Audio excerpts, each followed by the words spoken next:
England में sources of Indian constitution का, England से हम लोग कौन कौन सा प्रोविजंस लिया है इंडियन कॉन्स्टिट्यूशन का, ये जो हम लोग पूरा पढ़ लिया था ना, ये जो पूरा पढ़ लिया था,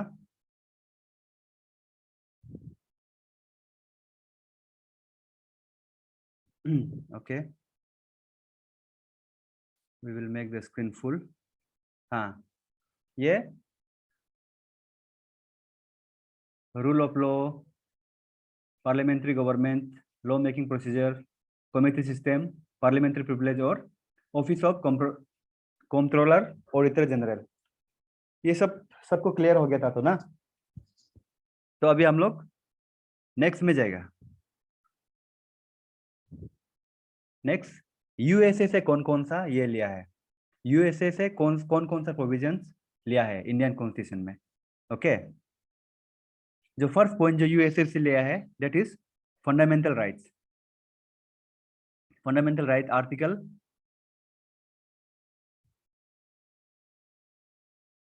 पार्ट 3 का अंदर में, कॉन्स्टिट्यूशन का पार्ट 3 का अंदर में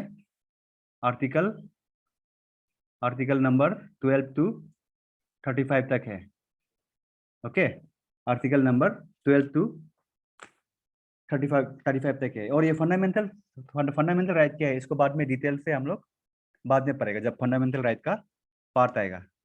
ओके, और ये जो फंडामेंटल राइट जो यूएसए से लिया, यूएसए में एक है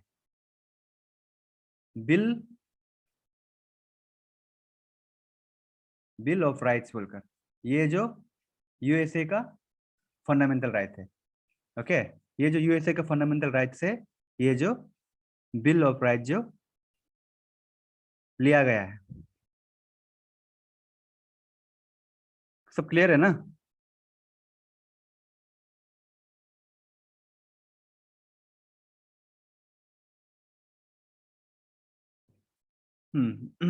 नेक्स्ट है concept of judicial review. Concept of judicial review. Judicial review क्या है, कोई बता के देखो हमको। जुडिशियल रिव्यू कोई जो बता के, पॉल साइंस बनाए उसको पूछो, कीपा नीतिंग को पूछो ना, पॉल साइंस ले लेना। कीपा नितिन चलो बता के देखो क्या है judicial review. Any law pass by the parliament उसको रिव्यू करता है। ओके, यस यस एग्जैक्टली, वो अकॉर्डिंग टू कॉन्स्टिट्यूशन है कि नहीं है। हाँ exactly, very good very good very good. ये जो जुडिशियल रिव्यू में क्या होता है, देखो लॉ कौन बनाता है, लॉ जो लेजिस्लेचर लोग बनाता है ना, लेजिस्लेचर एमपी लोग बनाता है, नेशनल लेवल में लेजिस्लेचर एमपी लोग बनाता है। तो एमपी लोग मिलके पार्लियामेंट में कुछ लॉ बना देता है, और वो कुछ कुछ लॉ जो कॉन्स्टिट्यूशन का अकॉर्डिंगली नहीं भी हो सकता है कि नहीं। कभी कभी नीड्स के हिसाब से वो लोग कॉन्स्टिट्यूशन का अकॉर्डिंगली कभी कभी गलती से नहीं बनाता है, तब उसको जो क्या करता है जुडिशियल रिव्यू में, judiciary system, Supreme Court, judiciary refer कर रहे means we are referring to the Supreme Court. Supreme Court जो क्या करता है, देखता है इसको, सुप्रीम कोर्ट जो देखता है इसको कि ये जो कॉन्स्टिट्यूशन का अकॉर्डिंगली ये लॉ बना है कि नहीं बना है। जैसे कि एक लॉ निकला था पहले ये साइबर सिक्योरिटी के ऊपर में, उसमें ऐसा ऐसा कुछ था कि ये फेसबुक ये सब में कुछ भी कोई पॉलिटिशियन का अगेंस्ट में पोस्ट नहीं कर सकता है। हाँ, पॉलिटिशियन को क्रिटिसाइज नहीं कर सकता, ऐसा कुछ लॉ निकला था पहले में 2018 में कितना में निकला था। तब उसको क्या किया है सुप्रीम कोर्ट ने, स्ट्रक डाउन कर दिया। स्ट्रक डाउन मतलब हटा दिया सुप्रीम कोर्ट। क्यों हटा दिया, क्योंकि वो जो फंडामेंटल राइट में क्या क्या है, राइट टू स्पीच ना, राइट टू स्पीच को वो जो कर्टेल कर रहा था, फंडामेंटल राइट का राइट टू स्पीच। ये फंडामेंटल राइट जो एक बेसिक चीज है कॉन्स्टिट्यूशन का। ओके, तब जुडिशियल रिव्यू लुक ये सब चीज करता है, जो जो लॉ बनाता है लेजिस्लेचर, अगर वो कॉन्स्टिट्यूशन का अकॉर्डिंग नहीं होने से उसको जुडिशियल रिव्यू करके हटा देता है। ओके, और नितिन बहुत अच्छा आंसर दिया है। और next, office of the vice president. Vice president USA में भी होता है, इंडिया थोड़ा कॉपी कर लिया, इंडिया में भी वाइस प्रेसिडेंट होता है। अभी कौन है वाइस प्रेसिडेंट, बोलो इंडिया का? Who is the current vice president of India? बोलो। The current Vice President of India. हाँ ना Vice तो President of India. कौन है वाइस प्रेसिडेंट इंडिया का? हेलो, तागियो बताओ कौन है? हम थोड़ा जीके में अपडेट नहीं आ गए, हम भूल गए। ये सुना है वेंकैया नायडू बोलकर? एक वो जो धोती धोती पहन के ही आता है ना हमेशा ऑफिस में भी, वो जो प्रेस में भी जब आता है हमेशा धोती पहन के आता है, वो जो साउथ इंडियन, ओके, वो है इंडिया का वाइस प्रेसिडेंट। हाँ, और प्रेसिडेंट कौन है बोल के देखो, प्रेसिडेंट कौन है? रामनाथ कोविंद। Yes exactly, Ramnath Kovind. कौन आंसर दिया है? जेम्स ना, अच्छा है। तो नेक्स्ट है यूएसए से और कौन सा लिया है? प्रेम्बल। देखो हम लोग कभी कभी इतना यहाँ पे ब्रांच निकाल निकाल के पढ़ने से क्या चीज मेन पढ़ रहे हैं उसको नहीं भूलना है। हम लोग इंडिया का कॉन्स्टिट्यूशन का जो सोर्सेस कहाँ कहाँ से लिया है, आइडिया कहाँ कहाँ से लिया है, वो पढ़ रहे हैं हम लोग। इंग्लैंड का हो गया था, अभी यूएसए का है ना, तो यूएसए का भी प्रेम्बल है अपना, इंडिया का भी प्रेम्बल है कि नहीं? प्रेम्बल जो कॉन्स्टिट्यूशन का फर्स्ट पेज जैसा है, जैसे बुक में प्रीपेस होता है ना, प्रीपेस बोलकर, ये बुक में क्या क्या हो सकता है बोलकर, वो जैसा ही काम करता है प्रेम्बल। ओके, और ये प्रेम्बल क्या है हम लोग उसको डिटेल में पढ़ेगा बाद में। और नेक्स्ट जो है 5th point, impeachment of president. Impeachment of president, okay, impeachment मतलब someone tell me what is the meaning of impeachment? कोई बताओ इम्पीचमेंट मतलब क्या है? removal. Okay yes, removal. Removal ना, removal, not only removal, removal procedure, removal procedure. हाँ, तो कैसे कैसे करके प्रेसिडेंट को अगर कुछ सही से नहीं किया है बोलने से, कैसे कैसे करके रिमूव करेगा बोलकर, वो प्रोसीजर जो इम्पीचमेंट प्रोसीजर जो यूएसए में है, वही इंडिया में भी अप्लाई किया हुआ है। हाँ, अभी तक इंडिया का कोई प्रेसिडेंट लेकिन इम्पीच नहीं हुआ है। हाँ, ओके, ये डोनाल्ड ट्रंप को इम्पीच करने का ट्राई किया था ना, याद है डोनाल्ड ट्रंप को? हाँ हाँ सही है, हाँ इम्पीचमेंट करने के लिए ट्राई किया था, नहीं हुआ। हाँ, इम्पीचमेंट करने के लिए ट्राई किया था, लास्ट स्टेज में डोनाल्ड ट्रंप बच गया था ना। ओके। हाँ, और ये सुप्रीम कोर्ट और हाई कोर्ट का कंसेप्ट भी ये जो यूएसए से लिया गया है। वहां में भी सुप्रीम कोर्ट और हाई कोर्ट उस टाइप का होता है, वहां में हाई कोर्ट को फेडरल कोर्ट बोलता है, हाँ, सुप्रीम कोर्ट को सुप्रीम कोर्ट ही बोलता है। ओके, और नेक्स्ट यूएसए का हो गया। यूएसए से जो जो लिया हुआ है, इसमें कुछ डाउट है? यूएसए से जो जो कंसेप्ट लिया हुआ है, कुछ डाउट उनसे कुछ पूछो। दाद तो नहीं है, लेकिन थोड़ा हिस्ट्री को जानने से ठीक है। ये फंडामेंटल राइट्स को कौन सा ईयर में दिया था, उसको बता सकेगा? फंडामेंटल राइट जब ये कॉन्स्टिट्यूशन एडॉप्ट किया था ना, कॉन्स्टिट्यूशन एडॉप्ट किया था, उसका हम लोग बाद में डिटेल में पढ़ेगा। 26 नवंबर, बताओ यार कौन सा था, बताओ, कल पढ़ाया था हम, 1949, ये नवंबर है। हाँ, एन 26 नवंबर 1949 को तभी फंडामेंटल राइट को एडॉप्ट किया था। ओके, जब कॉन्स्टिट्यूशन वो हुआ था, क्योंकि हम लोग कॉन्स्टिट्यूशन का अंदर में पढ़ रहे हैं। पहले भी 1932 में ये जो फंडामेंटल राइट के बारे में कुछ बात किया था, लेकिन जब असली में एडॉप्ट किया ये 1949 को ही एडॉप्ट किया, जब कॉन्स्टिट्यूशन बन गया था। हाँ, क्लियर ना? ओके, सही है। Very good. और नेक्स्ट जो, तब तो आगे बढ़ते हैं ना, नेक्स्ट जो यूएसएसआर। यूएसएसआर का फुल फॉर्म कोई बताओ हमको, बताओ यूएसएसआर का फुल फॉर्म क्या है?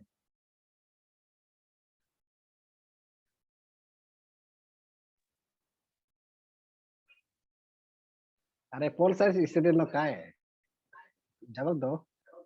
यूनाइटेड यूनाइटेड वेट, हाँ, union of Soviet socialist Republic. Sorry, not United, union of United yes union of Soviet socialist Soviet republics socialist socialist republics हाँ रिपब्लिक। ये जो ये जो रशिया ना, अभी जो यूएसएसआर ब्रेक हो गया 1990s में, हाँ ये जो इसमें ये यूक्रेन, कजाकिस्तान, बहुत सारा कंट्री ना, लातविया, ये सब कंट्री रशिया के साथ जुड़ा हुआ था। और ये ब्रेकअप होने के बाद अभी वो लोग अलग अलग इंडिपेंडेंट कंट्री बन गया और रशिया अपना कंट्री बन गया। ये यूएसएसआर जो रशिया का ही बड़ा वर्जन है। ओके, तो जो फंडामेंटल ड्यूटीज का कंसेप्ट है, फंडामेंटल ड्यूटीज का कंसेप्ट वो जो यूएसएसआर से लिया, फंडामेंटल ड्यूटी हम लोग का पार्ट 4A में है, उसको हम लोग बाद में थोड़ा डिटेल से पढ़ेगा। ओके, और ideal of social and economic justice, ideal of social and economic justice, ये वाला कंसेप्ट भी यूएसएसआर से लिया है। ये जो रशियन रिवोल्यूशन जो 1917 में हुआ था, 1917 में क्या होता, रशियन रिवोल्यूशन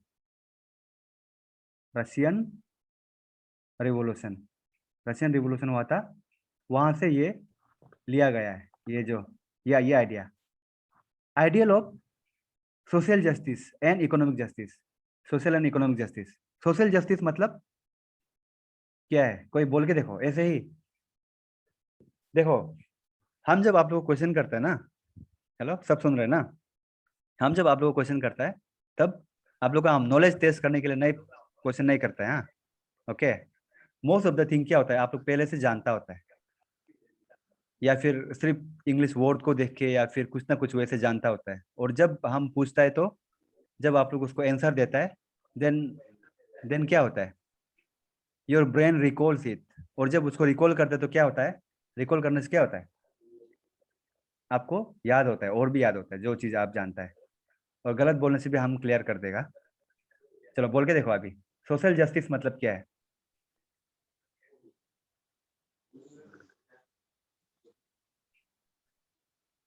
बोलो। सोशल जस्टिस मतलब क्या है, बोलो।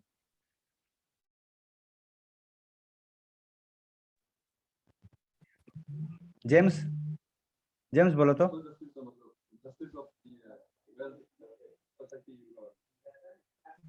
कौन कौन को, कौन बोला है?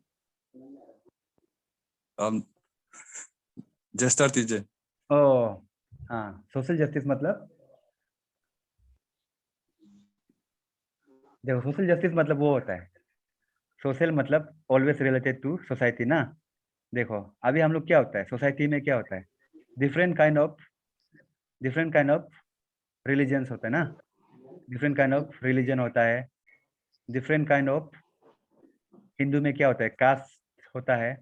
तो सोशल जस्टिस में ऐसा ऐसा बोला है कि देखो हम लोग इंडिपेंडेंट अगर मिलने से भी सोशली क्या होना है, सबको इक्वली ट्रीट करना है। ओके ना, सोशली सबको इक्वली ट्रीट करना है, कास्ट क्रीड ये सब में हम लोग को वो नहीं करना है, डिफ्रेंशिएट नहीं करना है, और सब रिलीजन को भी इक्वली ट्रीट करना है। एंड इकोनॉमिक जस्टिस मतलब, economic justice is related something to economy, money ना। तो कोई होता है रिच होता है और कोई होता है वल्नरेबल सेक्शन जो रिलेटिवली पोर होता है ना। तब ये इकोनॉमिक जस्टिस में क्या होता है, हमेशा पोर को अपलिफ्ट करने का ट्राई करना है ना, ऐसा नहीं होना है कि अमीर को और अमीर बनाते जा रहा है, गरीब और गरीब होते जा रहा है। ओके, और नेक्स्ट है ये यूएसएसआर में कुछ कंफ्यूजन है, यूएसएसआर से जो लिया है, नहीं है ना? नहीं। ओके, अभी नेक्स्ट आयरलैंड। आयरलैंड कहाँ में वो बताओ हमको अभी, बताओ, कोई बताओ। आयरलैंड इंग्लैंड तरफ में है। Okay very good, Ireland England तरफ में, हाँ आयरलैंड, आयरलैंड जो इंग्लैंड तरफ में, इंग्लैंड का पड़ोसी कंट्री है आयरलैंड, जो इंग्लैंड का पड़ोसी है, नाइबर, इंग्लैंड का नाइबर है। ओके तो ये directive principle of state policy, DPSP बोलते हैं इसको शॉर्ट फॉर्म में, directive principle of state policy. ये वाला चीज जो आयरलैंड से लिया गया है, ये सबको आगे हम लोग पढ़ने में पड़ेगा, लेकिन थोड़ा थोड़ा बता देगा, नहीं तो आप लोग मजा नहीं लगेगा सिर्फ याद करने में। देखो, directive principle of state policy क्या है? डायरेक्टिव मतलब डायरेक्शन देता है, ओके। प्रिंसिपल मतलब कौन सा प्रिंसिपल में चलना चाहिए। अपना अपना प्रिंसिपल होता है ना, कुछ कुछ अपना प्रिंसिपल। तो कॉलेज का प्रिंसिपल वाला नहीं है, वो वाला प्रिंसिपल ये होता है। एक प्रिंसिपल ये होता है,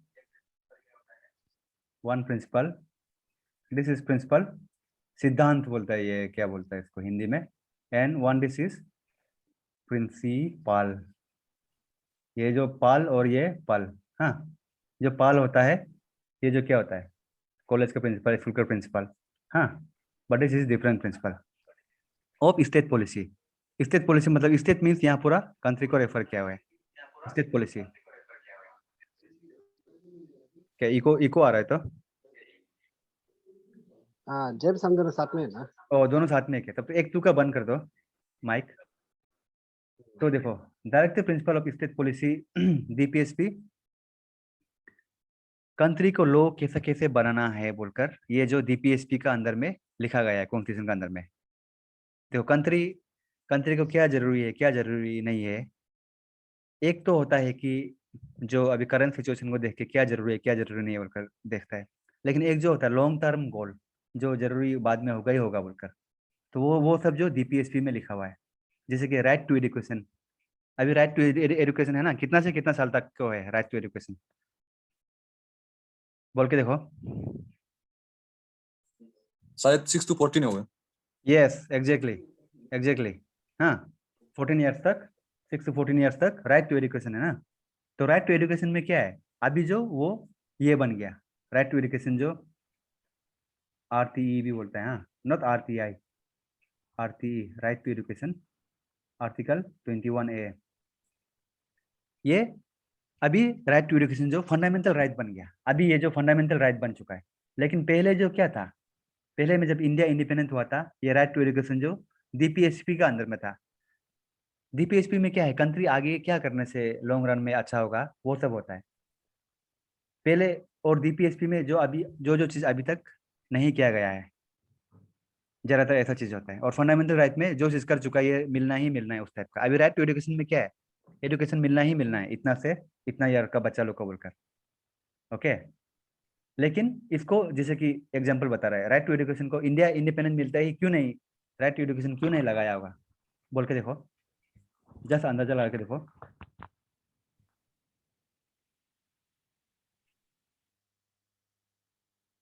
या तुम बोल के देखो। क्या पूछा क्वेश्चन? राइट टू एजुकेशन जो है ना, राइट टू एजुकेशन, क्या ध्यान नहीं है क्या क्लास में? राइट टू एजुकेशन, हेलो, हाँ, हाँ राइट टू एजुकेशन अभी फंडामेंटल राइट है ना, पहले डीपीएसपी में था, ओके। तो इंडिया इंडिपेंडेंट मिलते ही राइट टू एजुकेशन को अप्लाई क्यों नहीं किया है, बोलो एनीवन, कौन या? राइट टू एजुकेशन तो No. 1986 में नहीं आया क्या? तो इतना लेट आया तो समय लग गया होगा उसकी तरफ से। अच्छा, हाँ, वेरी नाइस ट्राई। और बोल के देखो। और टीचर ही नहीं था। टीचर नहीं था होता ना, हाँ, that is also valid point. देखो, मेनली क्या था बोलने से, ये सब देखो, ये सब उसका अंदर में ही आता है। एक्चुअली बोलने से रिलेटिवली सही ही बोला है, इतना गलत भी नहीं बोला है। समय लग गया, टीचर नहीं था, टीचर नहीं था मतलब क्या, इंडिया जब इंडिपेंडेंट हुआ था, India was a poor country, not powerful country ऐसा अपना। अभी जैसा पावरफुल कंट्री है ना, ऐसा ऐसा नहीं था। इंडिया बहुत वनरेबल, बहुत पोर, ऐसा ऐसा हालत में उसको इंडिपेंडेंट मिला था। ब्रिटिश लूट लूट के खत्म कर दिया था ना। तो उसमें राइट टू एजुकेशन देना चाहता भी था, लेकिन भी वो लोग नहीं दे पाए। लेकिन उसको मालूम था कि फ्यूचर में ये जरूरी होगा बोल के, इसलिए इसको डीपीएसपी का अंदर, मेनली हम लोग डीपीएसपी का आयरलैंड का अंदर डीपीएसपी को पढ़ रहा था, हाँ, ओके। तो इसलिए उसको डीपीएसपी में डाल के रखा है। चलो, क्लियर है ना? ये किसका कर कर कर साउंड आ रहा है? हाँ,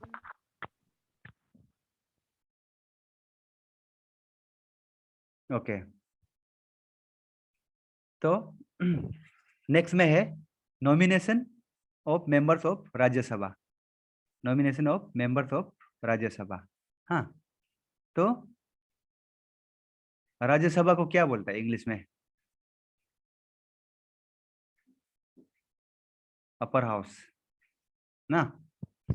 तो राज्यसभा का देखो एमपी दो टाइप का होता है, एक जो होता है लोकसभा का और एक जो होता है राज्यसभा का। लोकसभा का किरण रिजिजू को हम लोग वोट देता है, ये वो पूरा दिखाई देता है ना। अब राज्यसभा का एमपी का इलेक्शन हुआ बोला कभी सुना है?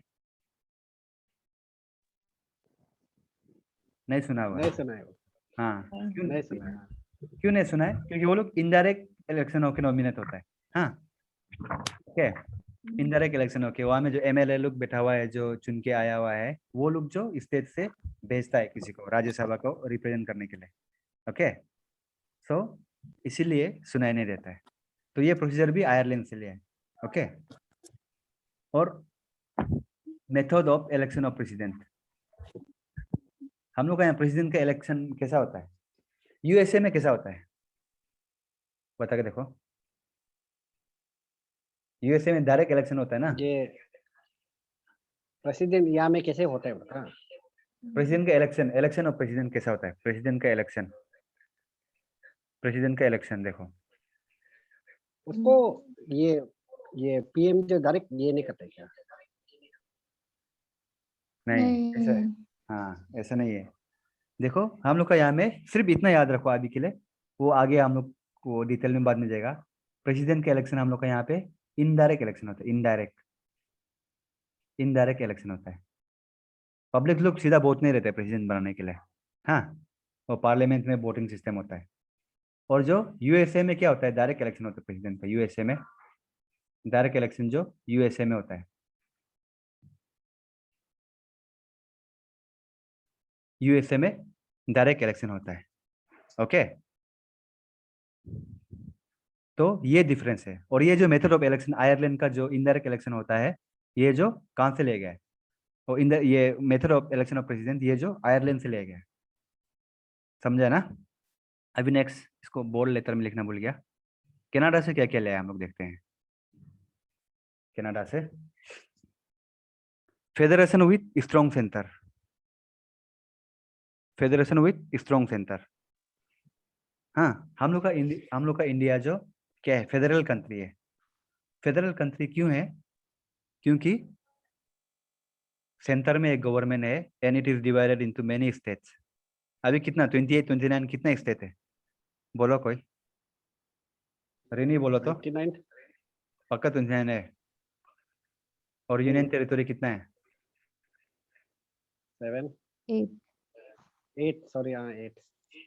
और सबसे लेटेस्ट यूनियन टेरिटोरी कौन कौन सा है? ये ये क्या? दामन सिक्किम में को लग रहा है। वाला है क्या? दामन उमन कुछ भी सिक्किम नहीं में है। लग रहा सिक्किम उकिम, यस दोनों Ladakh combine and Jammu and yes, है। Ladakh, Jammu yes yes Jammu and Kashmir और लद्दाख। लद्दाख एंड जम्मू। उसको आर्टिकल हाँ। 370 को हटा के ना, आर्टिकल 370 को हटा के उसको यूनियन टेरिटरी बना दिया। Okay, very good. कौन आंसर किया? जो भी आंसर दिया वेरी गुड। हाँ और ये जो फेडरेशन है, फेडरेशन इसलिए है क्योंकि it is divided, India is divided into many states and many union territories. हाँ, विथ स्ट्रॉन्ग सेंटर। ओके, लेकिन सेंटर हमेशा फेडरेशन से स्ट्रॉन्ग है। जब भी वो चाहेगा ओवर पावर कर सकता है वो स्टेट गवर्नमेंट का रूल को, सेंटर का जो यूनियन गवर्नमेंट है। ओके, इसका मतलब यही है। और ये कनाडा में भी ऐसा ही होता है। और next residuary power, residuary power article 248 vested with parliaments also from the government of India act. देखो रेसिड्यूरी पावर वो होता है, इसके लिए हम लोग अलग चीज जानना पड़ेगा। ये जो शेड्यूल 7 ऑफ इंडियन कॉन्स्टिट्यूशन, इसमें लिखा हुआ है डिवीजन ऑफ पावर सेंटर और स्टेट का, सेंटर और स्टेट का, सेंटर और स्टेट का। तो देखो हम लोग ये प्रीवियस क्लास में भी बताया था कुछ कुछ चीज को सीधा सेंटर लॉ बनाता है, स्टेट बिल्कुल भी उसमें हाथ कुछ भी उसका नहीं है। जैसे कि क्या हो गया, मिलिट्री का लॉ, आर्मी मिलिट्री का लॉ को कौन बनाता है? सेंटर बनाता है। मिलिट्री, स्टेट इसमें कुछ भी लॉ नहीं बनाता है। Nuclear power, railway, international relation में भी स्टेट कुछ भी नहीं बोल सकते। हाँ, सब सेंटर का ही हाथ में होता है। तो स्टेट भी कुछ कुछ चीज में लॉ बनाता है। Agriculture is now in concurrent list. Agriculture, police और भी बहुत सारा चीज में स्टेट भी लॉ बनाता है।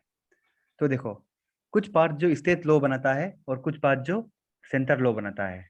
और एक होता है कॉन्ग्रुएंट लिस्ट बोलकर, उसमें जो क्या होता है, सेंटर और स्टेट दोनों मिलके लॉ बनाता है। उसको हम लोग बाद में डिटेल में पढ़ेगा। लेकिन जो जो चीज में बच गया, जो जो चीज डिफाइन नहीं है, इसमें सेंटर लॉ बनाएगा ना स्टेट लॉ बनाएगा बोलकर। रेसिड्यूरी मीन्स, रेसिड्यूरी का मीनिंग ही क्या है? रेसिड्यूरी का मीनिंग क्या है बोलो? जो चीज बच गया ना, जो भी चीज बच गया कहीं भी डिफाइन नहीं है, उसको जो क्या करेगा, उसको जो सेंटर ही लॉ बनाएगा। Vested with parliaments, residuary power vested with parliaments. मतलब पार्लियामेंट क्या है? पार्लियामेंट सेंटर का है ना। ओके, स्टेट का नहीं। स्टेट का क्या होता है? स्टेट का क्या होता है बोलो? Legislative assembly.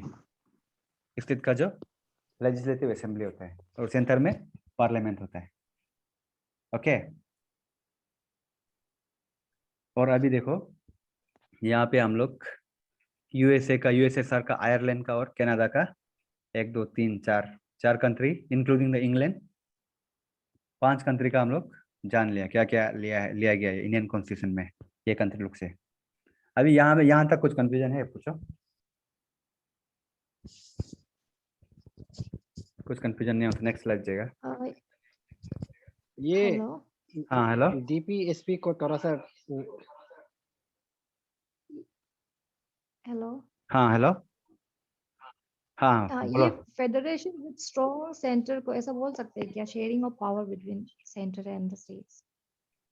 नहीं, sharing of power between centre and state वो जो शेड्यूल 7 में आता है ना, फेडरेशन विथ स्ट्रॉन्ग सेंटर को ऐसा बोल सकते हैं जैसे कि ये हाँ। इमरजेंसी प्रोविजंस होता है ना, जो हम लोग बाद में वो करेगा।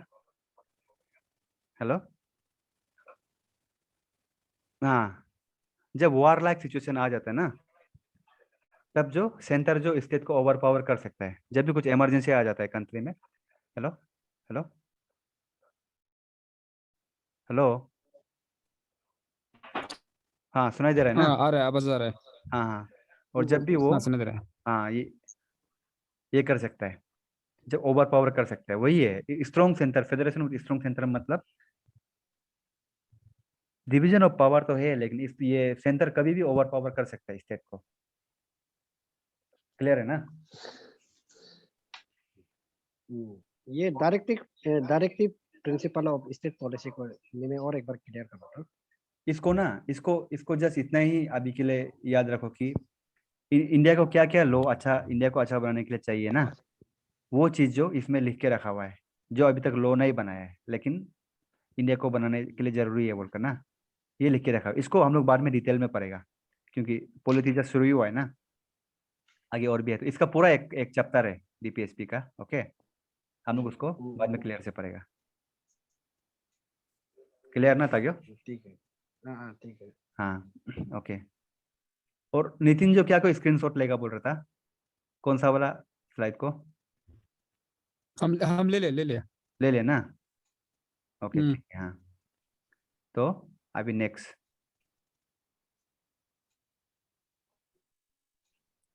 क्या हो गया? नेक्स्ट क्यों नहीं जा रहा है?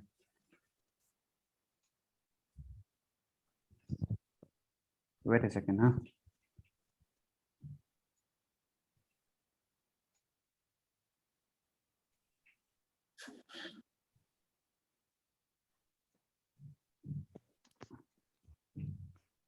और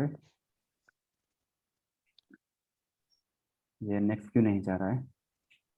हाँ, तो नेक्स्ट में हम लोग अभी ये 5 कंट्री का पढ़ लिया। अभी नेक्स्ट में Japan.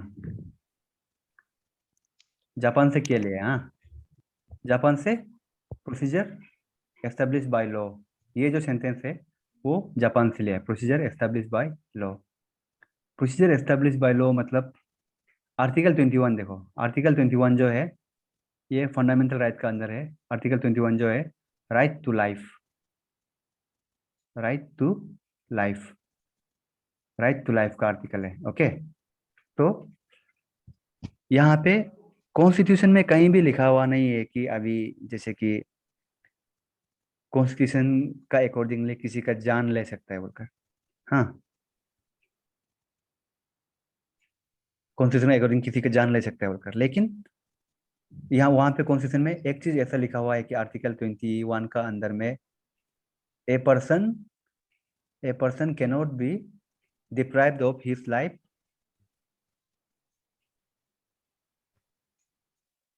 Procedure establish by law. Procedure establish by law का अलावा पर्सन को मतलब कोई भी उसको जान से नहीं मार सकता है बोलकर, ये आर्टिकल 21 का अंदर में लिखा हुआ है, राइट टू लाइफ। और ये जापान से लिए ये वाला चीज। Okay, understood? हेलो? हाँ, फिर से एक बार ये मैं एक्सप्लेन करता हूँ, बीच में आवाज कट गया था। हाँ हाँ, देखो प्रोसीजर एस्टेब्लिश बाय लॉ का सिंपल मीनिंग यही है कि आर्टिकल 21 जो राइट टू लाइफ है ना, आर्टिकल 21 जो राइट टू लाइफ है, इसको इसको इसको इसको याद रखो। और इसमें देखो प्रोसीजर एस्टेब्लिश बाय लॉ, कोई भी किसी का जान नहीं ले सकता है। सिर्फ लॉ किसी का जान लेने मन होने से नहीं, with with procedure establish by law, कुछ प्रोसीजर के साथ, तब लॉ से ही ले सकता है। हाँ, और कोई भी किसी का जान नहीं ले सकता है, ऐसा लिखा हुआ है। समझा है? हेलो? हाँ ठीक है, ठीक, हाँ हाँ, ठीक है, ठीक है। ठीक है ना? तो राइट टू लाइफ सिंपली ये जान लो कि राइट टू लाइफ जो जापान से लिया हुआ है, जापान के कॉन्स्टिट्यूशन से लिया है। हाँ, हम्म, और नेक्स्ट में जो ऑस्ट्रेलिया, ऑस्ट्रेलिया से लिया हुआ है, क्या लिया? Concurrent list. कॉन्करेंट लिस्ट हम आगे में बताया था, जब स्टेट स्टेट स्टेट कुछ में लॉ बनाता है, सेंटर कुछ में लॉ बनाता है, और कुछ में स्टेट लॉ बनाता है, स्टेट लॉ बनाता है कुछ में। और जो एक जो है concurrent list, sorry, concurrent list में क्या होता है कि कॉन्करेंट लिस्ट इसमें दोनों स्टेट और both state and centre law बना सकता है। ये हैंड राइटिंग थोड़ा टेढ़ा मेरा है। हाँ, hello? State and centre both, इतना जान लो। कॉन्करेंट लिस्ट में जो जो सब्जेक्ट है उसमें बोथ लॉ बनाता है। जैसे कि अभी जो स्टेट में हम लोग एग्रीकल्चर डिस्कस किया था ना, यहाँ में एग्रीकल्चर कॉन्करेंट लिस्ट में एग्रीकल्चर में स्टेट भी लॉ बनाता है और सेंटर भी लॉ बनाता है। हाँ, हेलो? हाँ, ये फार्म बिल ये सब आया था ना, फार्म बिल बहुत हंगामा चल रहा था ना फार्म बिल का, तो उसमें सेंटर लॉ बना रहा है ना, सेंटर, है कि नहीं? लेकिन स्टेट भी अपना अपना कुछ कुछ स्कीम ये सब देता है ना, ये क्या बोलता है, स्टेट भी बनाता है, इसलिए एग्रीकल्चर में भी। हाँ, और जैसे कि एजुकेशन में भी देखो, एजुकेशन भी कॉन्करेंट लिस्ट में भी आता है। एजुकेशन अभी जैसे कि देखो स्टेट बोर्ड भी होता है ना, state board. Okay, state board, Bihar board, Meghalaya board. लेकिन क्या होता है, हम लोग कौन सा है, हम लोग जो स्टेट बोर्ड में है उसका स्टेट लॉ बना रहा है ना एजुकेशन का। लेकिन हम लोग जो अभी सीबीएसई सेंट्रल बोर्ड का अंदर है ना, सीबीएसई, हम लोग सीबीएसई है तो ना, तो हम लोग जो सेंटर बोर्ड कॉन्करेंट लिस्ट वही है, जो जो लिस्ट लिस्ट मतलब कौन कौन सा एरिया में लॉ बना सकता है उसका लिस्ट। हाँ, ओके, तो जहां में दोनों स्टेट और सेंटर दोनों लॉ बना सकता है, वो जो है वो जो क्या है, वो जो कॉन्करेंट लिस्ट में है। समझ में है ना? हम्म। और इसका बाद जर्मनी से क्या लिए? Emergency provision. जर्मनी में वर्ल्ड वार समय में इमरजेंसी इमरजेंसी होते रहता था वह ना, हिटलर का वजह से। तो इमरजेंसी प्रोविजन में क्या है, इंडिया में 3 टाइप का इमरजेंसी है। आर्टिकल 352, 356 और 360 ना। तो देखो इसमें क्या होता है कि 352 में सिंपल से जान लो, या में अगर वार हो जाने से ना, ओके, कंट्री वार में चला जाने से, वार हो जाने से तब इमरजेंसी डिक्लेयर कर देता है। तब आपका जो एरिया में वार हो रहा है तो वहां में कुछ कुछ फंडामेंटल राइट्स भी आपका कर्टेल हो जाता है, कम हो जाता है, ओके। और जो आर्टिकल 356 वो क्या है, इसको प्रेसिडेंट रूल भी बोलता है। ये तो अरुणाचल में भी लगा था ना प्रेसिडेंट रूल। हाँ,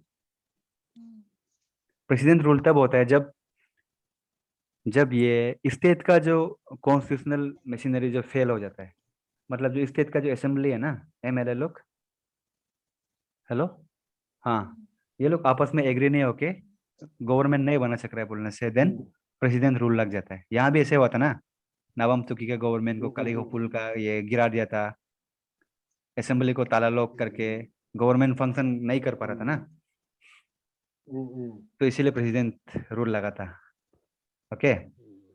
तो 360 में क्या होता है, financial emergency, financial emergency, financial emergency. ये फाइनेंशियल इमरजेंसी इंडिया में अभी तक कभी भी नहीं लगा है। हाँ, फाइनेंशियल इमरजेंसी मतलब पूरा पैसा का कमी हो जाना, अनएम्प्लॉयमेंट, ये सब ना, ये इंडिया में अभी तक कभी भी नहीं लगा है। इंडिया भले ही स्लो से बढ़ रहा हो, कंट्री ये कभी कभी कुछ कुछ साल में जीडीपी ऊपर जा रहा है, नीचे जा रहा है, ऐसा होने से भी, धीरे धीरे होने से भी कॉन्स्टेंटली आगे ही बढ़ रहा है ना इंडिया, है कि नहीं। पहले क्या था अभी क्या हो गया इंडिया, है कि नहीं। तो ये फाइनेंशियल इमरजेंसी कभी भी नहीं लगा है। इमरजेंसी को भी हम लोग बाद में पढ़ेगा, okay.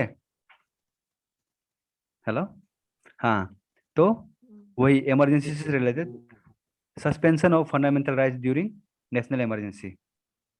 National emergency article 352, national emergency means article 352, article, ये कॉन्स्टिट्यूशन का आर्टिकल बोल रहे हैं। हाँ, तब इसमें जो फंडामेंटल राइट्स जो है, कुछ कुछ चीज़ का फंडामेंटल राइट जो चला जाता है, राइट टू प्राइवेसी, क्या क्या बहुत चीज़, ये जो चला जाता है फंडामेंटल राइट। हाँ, क्योंकि दुश्मन अगर अटैक कर दिया बोलने से, तो दुश्मन को कोई छुपा के रखा है बोलने से घर में, तो राइट टू प्राइवेसी होकर घर में नहीं ढूंढ सकता, ये सब नहीं हो सकता ना, ओके। नेशनल इमरजेंसी में, और नेशनल इमरजेंसी कब होता है?